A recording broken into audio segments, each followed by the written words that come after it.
What if I told you that one simple email marketing flow will add 6 figures in monthly revenue to your e-commerce brand? In this video, I'm going to be breaking down the exact welcome series structure that has generated 50 to 150K per month for e-commerce brands, depending on their list size and the amount of traffic that they're pushing to their website. I'm going to show you what to change, how to structure it, why it all works, so that you can walk away today, implement these strategies for your brand, and start actually seeing results from your welcome series. Because if you haven't optimized it yet, you are leaving serious money on the table, and I'm going to show you how to unlock that today. So let's dive into it. So like I said, jumping into how to make a welcome series generate 6 figures in monthly revenue for your e-commerce brand is super important because it is the most important flow in all of your backend retention systems. This is exactly what's possible with a dialed in welcome series. If you're a small brand doing 500 to 1K subscribers every single month, you could be generating 5 to 15K or more. If you're a mid-sized brand doing 2 to 5K signs, you should be generating 15 to 50K. And if you're a larger brand who's pushing a lot of traffic, getting 10K subscribers or more, you could be generating 50 to 250K plus in sales through this welcome flow alone. And most brands are just not achieving anywhere near that, and because they don't know how to structure it and they don't know what they're doing wrong. So when they optimize things, they're just testing subject lines. So why is your welcome series your most valuable asset? Well, these leads just simply are high intent. They are higher intent than something like a site abandonment or a browse abandonment. Even though those people are closer to the funnel, you're going to see this flow just convert a whole lot more because you're giving them an offer and these people are just hot leads. They're ready to buy. And optimized series can convert anywhere from 8 to 15% of the people that come into your email list into buyers right away. And it just comes down to having it optimized and knowing how to structure it. So for every 1,000 new subscribers, it could be anywhere from 5 to 25K in potential sales. So the fatal mistake that most brands are making is that most brands just have a simple 3 email sequence. Email one's like, hey, here's your discount. Email two's sent the next day or 2, 3, 4 days from now. Don't forget your discount. Email three is another simple like, oh, last chance to get your discount. And that is it. There's no relationship building. There's no education. There's no trust. There's just hoping.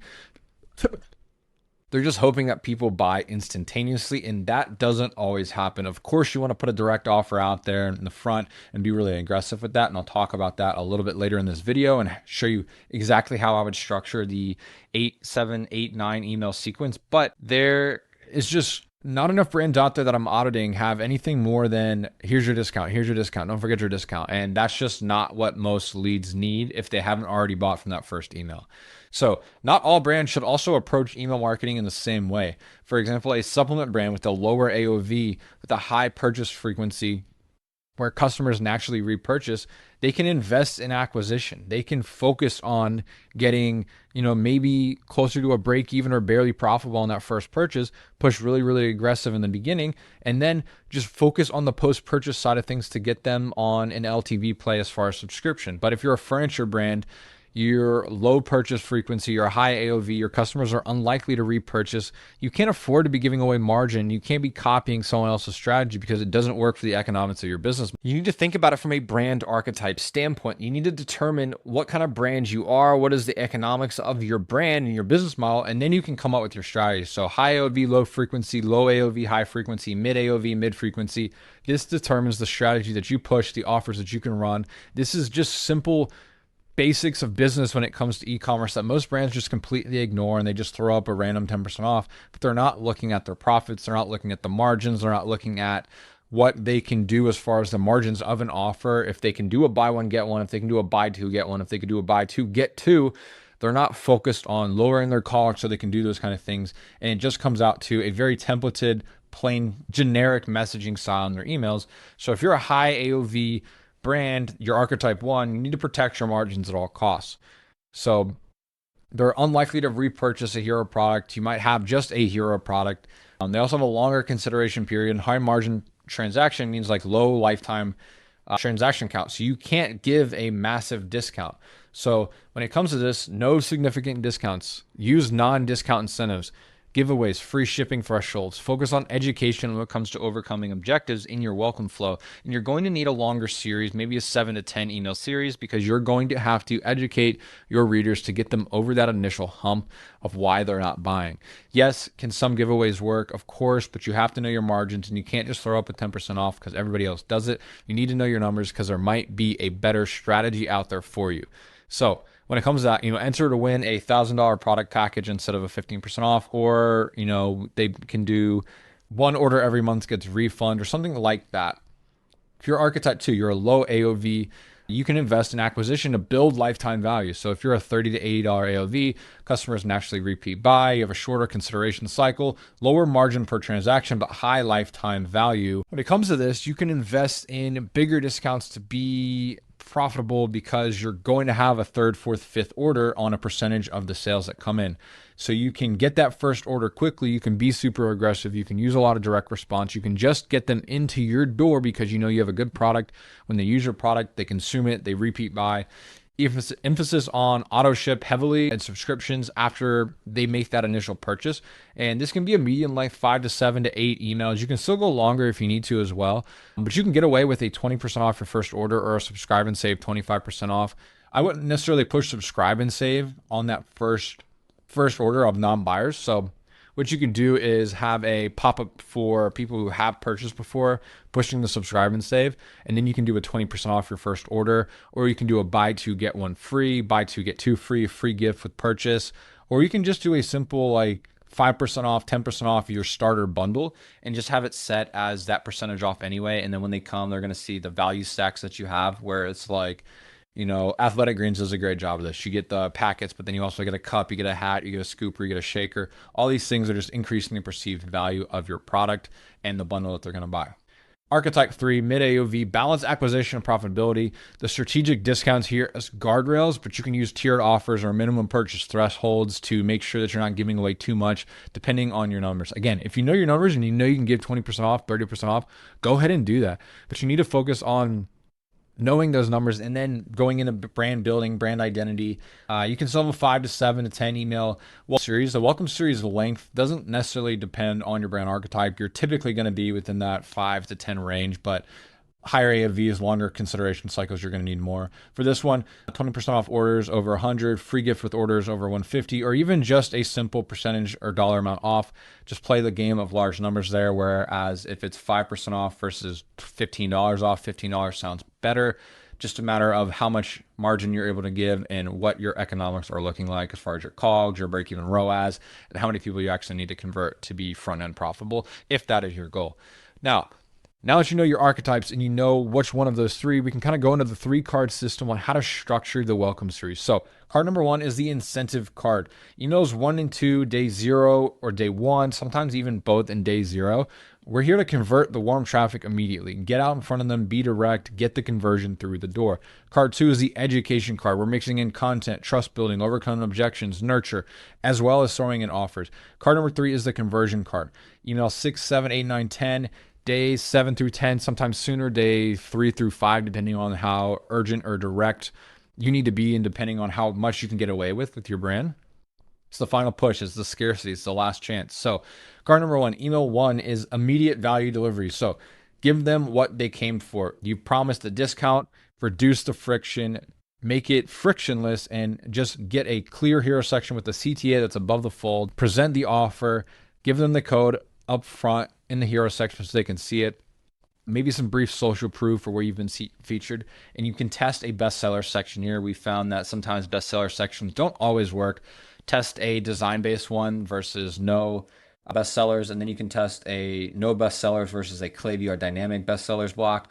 And then if that doesn't work, you can test social proof without social proof, and you can kind of vary the length. You can just do hero section with the offer. You can do hero section with your best-selling a bundle or your hero product in there. That sometimes works really, really well. But the critical design principles here is that 60 to 70% of people are not going to scroll. They don't want to hunt for the buy button. They don't want to look for the discount. They don't want to find their code. So give it to them up front or they will just delete the email and not buy. You should be getting really high open rates, really high click rates here, and a good conversion rate because this is the highest intent lead coming through your email marketing funnel. Email 2, urgency social proof, 24 hours after email 1. You can test it 12 hours, 6 hours, 8 hours, see how much you can get away with. You need to remind the non-buyers about the urgency and overcome objections immediately. Sometimes this can also be a brand building email, but you need to test this out. Remind them of the offer, keep it clear, simple in the beginning. This is, again, card 1. We are focused on the conversion that's frictionless. Remind them of the offer, give them the code. Give them a quick little like, hey, this isn't going to last forever. Give some reviews, social proof, maybe even some UGC. Use some objection handling. Don't try to do too much here, but you need to like mention that, hey, there's free shipping we offer free shipping worldwide, or we have a 30-day money back guarantee or up to a year satisfaction guarantee on your supplement. Clear CTA with urgency. Don't use fake urgency. So if it is 24 hours, then, make sure to say that. But what you want to do is be transparent about, hey, maybe this is the last day they're going to get this offer, and they're going to get some content-based offers or content-based emails without offers. And then you can go into a tiered incentive later on. Make sure to use your risk reversals and social proof, though. That is the biggest thing. Going into card two, where most brands fail because they don't even have these emails, is just the education emails. You need to be building trust, building story, tell your story, creating that emotional connection, because people don't buy from brands, they buy from people, or they buy better versions of themselves, aka transformations. So brands skip this because they're impatient. They don't think it matters. They don't think anybody cares. They don't think it works. They don't understand the psychology of buying online.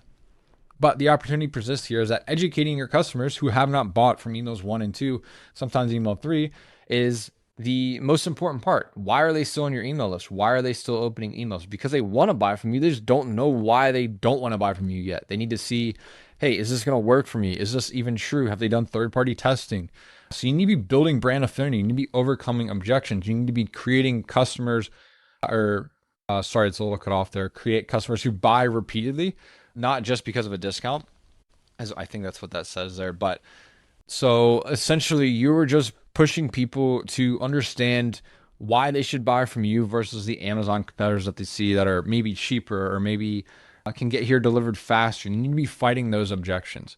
So email 3, you can do a problem, make the problem visceral and relatable. So creating that emotional investment in the solution, open with pain points that they've been experiencing, maybe things that they've tried, make it specific, make it relatable. A plain text email can go a long way here. Explain why they failed, explain why it's not their fault, and then address the root cause, which just so happens to be set up for you to talk about your solution, which is your product. Effective copy can be like 40% problem, 60% solution, rather than 20% problem, 80% solution. Don't make it about your brand. Don't make it about your product. Make it about the problem that they're facing. Email 4 can be why you built this. This can be that emotional connection as well. The behind the scenes, the mission driven messaging, but keep it about them. The first thing they're going to think about when they view your emails is what's in it for me? Why should I care? People buy from brands that connect with you emotionally, not just the products they need. I know I said earlier, people don't buy from brands, but like, hopefully you get there that I'm saying the connection between you and the product, between them and the product, and then you and the product is kind of what they're buying into there. So authenticity over polished kind of brand tone of voice. I don't want to hear tone of voice anymore. People keep talking about that. It's such bullshit. Get authentic with them. Show them behind the scenes. Show them your first cargo shipment that got stranded in China. You lost 25K of inventory. These are the kind of things that like, hey, I built this because I had these problems. If you can do that, you're going to really connect with your audience and it's going to really convert. Email 5, demonstrate your expertise. Position your brand as the expert. Educate. Talk about the product benefits, the how-to guides, the ingredients, the industry comparisons, the material breakdowns. Compare guides for your approach versus alternatives that may have tried, scientific backing or research, use tips and best practices on why they should implement this into their routine. You can structure this with educational hooks, deliver genuine value. It's not a sales pitch. It's about them. How can you get them to feel the problem, to feel the solution that might be your product, and then get them to try it out? Keep them with some soft ETAs, but connect with them. And again, the biggest thing here is that in emails 3, 4, and 5, you can still have your offer at the top of that email, but you want to go into a more educational breakdown in the body of the email. So please note that you can have the offers in there. You can have the discount in the hero section, and you probably want to do that. But mixing content isn't just about the sell. These are people who've opened 1, 2, 3, maybe 4, 5, 6 emails and have not converted. So why have they not converted? It's because they have questions and you just got to answer them. And that is why your 3 email welcome series is not doing any of that. Card 3 is the conversion card. We need to get back on the conversion cycle. You're about to lose these people. It's day 5, day 7. They need to get back on the train. You need to create urgency and you need to convert the remaining warm leads. So this can be with a tiered incentive. If you offer 10% off, you can offer 15% off now, but you need to stack social proof. You need to create FOMO and you need to give them a reason to buy now. So you can stack social proof in email 6. You can structure this with before and afters, star ratings, review counts, etc., etc. But you need to kind of make this relatable. So lost 15 pounds in 30 days, finally feel confident in my skin, save me 2 hours every morning. Not just like, hey, look at this review. Sometimes for some brands, raw reviews work really well, but you can pull the stories from those reviews and use them. Email 7, hit them with the last chance, final urgency. This expires tonight, and then actually pull away the review, or I'm sorry, pull away the discount. No fake urgency here. Make sure it is real and make sure you do pull this away. Then they can go into some advanced strategies as far as like further nurture flows. If they haven't bought, they can get resent previous emails, campaigns, all kinds of stuff. You can go from there. But that is kind of the psychology here of these welcome flows. And so this one is like loss aversion. Email 7 is the psychology of like, hey, people are more afraid of missing out or losing what they already have rather than losing something they could potentially gain. So this is something they have, you're taking that away, and that works really, really well. The 5 design principles that make or break your welcome series is that having your CTA above the fold. Most people don't scroll, so you need to have a clear offer, clear hero section, headline, subheadline, and a CTA all above the fold so that people can see it right away. Design your emails for mobile first because everything happens on mobile nowadays. Unless you're a rare brand that has a lot of desktop traffic, which isn't typically common. White space is your friend. Don't over clutter your emails. Keep them smooth, keep them seamless. Think about visual hierarchy, which is the next one here. Make it so that it guides the reader's eye to where you want them to read. So, think about maybe a triangle in your hero section, headline, subheadline, CTA. Keep that visual hierarchy. Make it easy to read, easy to look at. Oops, we got 5s cut off here.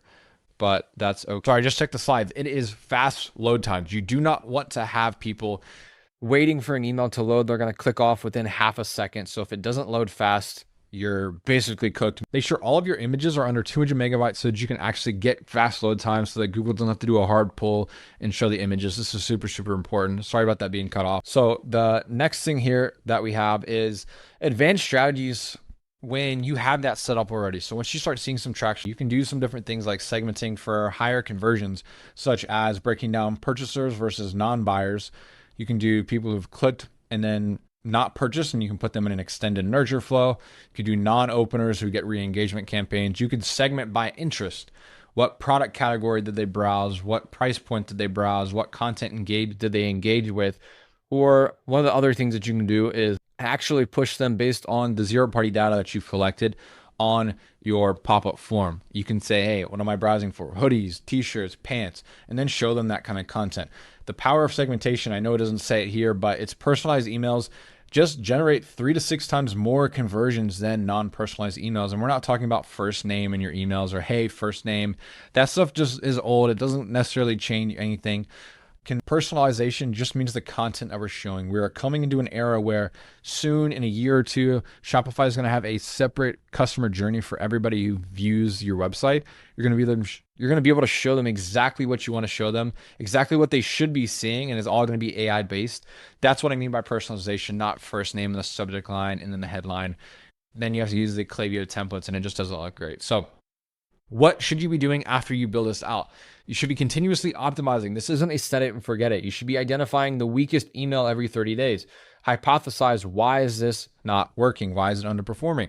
Create a variation. Change one element only so that you know whether it worked or not. Run a test for 30 days. Depending on your site traffic, that could be 7 days, 5 days, 3 days, 14 days, 21 days, 30 days. Depending on how much traffic you're pushing through your flow and how many people you're collecting in your pop-up, then you need to implement the winner. So why did that one win? Okay, cool. The content length was shorter and it converted better. Cool. What's the next email? Go on to the next thing. Maybe you test that same thing again. Okay, hey, this is email 3 that worked. Now let's go to email 4. Maybe the content should be shorter again. Test that. If it doesn't work, you can test something else. As far as testing hierarchy, as far as ease of use, you should be testing subject lines. You should be testing CTA, not necessarily placement, but copy is a good one. Email length and structure. As far as the body content, you can do social proof elements. You can do design and imagery. Subject lines are a little underrated in the sense of, depending on how you're testing them, they can have a big impact, not necessarily on open rates, but on sales. That's a big misconception. When we test when we test subject lines, we're not necessarily testing for higher open rates because we haven't found that, there's kind of a cap where like, okay, these are going to be the open rates. We've tested enough times and that's going to happen for this specific brand, for this specific email. But when we start testing different subject lines, we'll get different click rates or different conversions as far as sales. And that's what we're looking for. And then the compounding effect of this is just improving this 10% every quarter is a 46% improvement year over year. And you can be getting this done very efficiently. It doesn't take that much time. I know if you're a brand founder, you probably don't have the time to test all of these emails every single quarter, every single month, every single week. That is why we do what we do at our agency. But these are the 10 mistakes that are going to kill your welcome series performance. So if you're doing this yourself, check yourself for these mistakes. It's either too short, minimum of 5 to 7 emails, 7 to 10 for higher AOV brands. That is the goal. You cannot have the same messaging. Each email needs to be distinctive and it needs to have a purpose. Wrong archetype strategy. You've copied a brand that has nothing to do with the economics of your business model, and it shows when you look at the stats because you're giving away too much margin, or there could be a better offer that you just haven't thought of, or maybe your COGS are too high and it doesn't allow you to have a good acquisition strategy, so you need to fix that before you can even think about it. You need to align it with your business model. Number 4 is feature dumping. No one cares about all the features of your product. Sell the transformation and sell why they should buy into your brand, your product. The next thing is there's no urgency. You can't just say, hey, don't forget your discount. That is not enough. The CTA below the fold, that is maybe even should be number 1. This is the most important one. If you don't have a code, if you don't have an offer, if you don't have a button above the fold, no one's going to see it. Also, number 7, set it and forget it. This is not set it and forget it. Again, 10% every single quarter, 46% a year. You need to be doing this because you are going to be leaving hundreds of thousands of dollars on the table if you're not focused on your welcome series or if you're not testing it frequently. Number 8 is ignoring mobile. Some emails just look so bad on the mobile devices that it's just brutal to look at. No segmentation. Once you have this in place, you think you're doing great, but you're not further segmenting your strategies by AOV, by threshold, by whatever they view, by whatever you're collecting your pop-up. And it shows because you're getting capped out at a 3-6% conversion rate on your welcome flow, where you could be getting an 8-15% if you personalize things a little more. And then you have weak subject lines. You just aren't simply testing enough, or you're only testing subject lines. That is a big mistake. So those are the top 10 mistakes that kills welcome series performance from what we've seen after auditing hundreds of brands and looking at their welcome series and just thinking about why is this not performing, and then taking on brands to help them with these things and seeing what is converted. So when it comes to your welcome series, this is a multiplier of every dollar that you spend on ads. If you look at these 2 brands here, just example numbers, if you have a brand that's doing 3% conversion in the welcome series with an $80 AOV, you get 60 customers, you get $4,800. It's just really, really weak. You're basically losing money.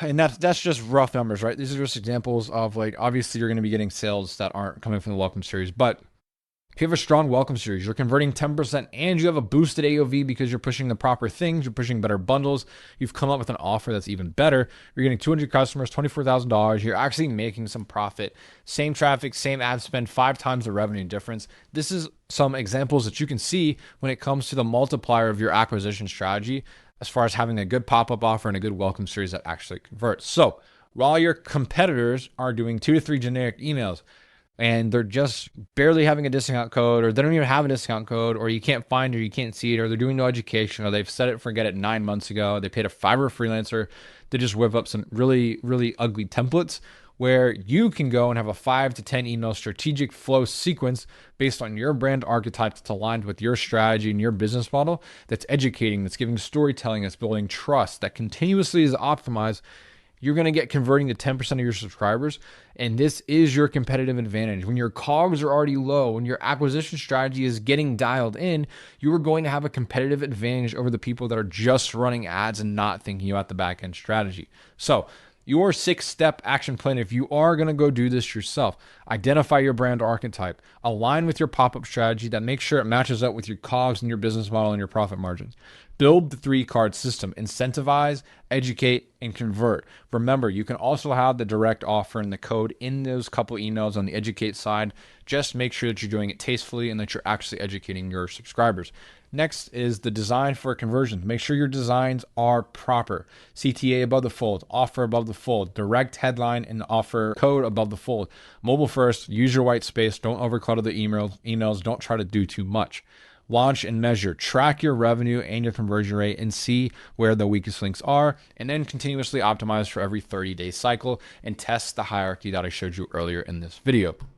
Now, this again is a reminder of why your welcome flow is so important. You should be converting 2 to 5 times better than any of your other flows because it's the highest converting, highest intent leads coming in. This is a revenue multiplier. The more you spend on ads, the better your welcome flow is, the higher return on your ads that you're going to be getting. This is a competitive advantage if you do this properly. Most brands do this so poorly that it's almost a net negative. And then it's a scalable asset. Once you do this, it runs on autopilot and it's going to be bringing in sales no matter how much you scale. And as you continuously tweak it, it should be getting more and more sales as you scale. So the opportunity here is that most brands struggle to really convert 3%. You can hit 10%, and that opportunity is just sitting in your email account right now in your Klaviyo, but you haven't done the back end. They haven't done the strategy for the back end, reverse engineered it based on your archetype, the strategies that we talk about, and you just haven't done enough of it. You haven't focused on it enough. You've just thrown some emails in there, or maybe worse, you only have the Shopify emails running. This is a huge opportunity. It is a multiple 6-figure opportunity. Sometimes for some brands, it's a 7-figure a year opportunity that is just sitting there waiting for you to take. So you have 2 options now. You can take this, do everything that I taught you in this video, learn it yourself, implement it yourself, build your welcome series, test it, optimize it, and watch the revenue grow every single month. Or you can let my team build it, optimize your welcome series for you. We've generated over $20 million for our brands. So we've been using this exact strategy. We can do this for you, completely done for you if that's something you're interested in, but this is not a hard sell. So if you are ready to do this, go ahead and do it yourself or click a couple of links in the description. The first one is going to be subscribing to the newsletter where I give tips like this 3 times a week so that you can actually get actionable advice that you can do on your own if you aren't able to afford something like our agency fees. The second link is going to be working with my team. You can go see our case studies, see the results that we've gotten for our brands that we've worked with. And the third link is going to be applying to join our team because we are always looking to hire the best talent in the e-com game. So if you want to join our agency, feel free to click that link and apply. Or again, you can just take whatever you learned today and start building today. I urge you to take an action today though. Take any of these actions, either start watching more videos, start implementing right away.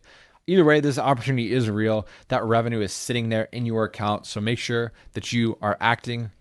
Hopefully this was valuable. I appreciate you. I'll see you in the next video, and make sure you subscribe to the newsletter at the bare minimum so you can get more free advice just like this. See you soon.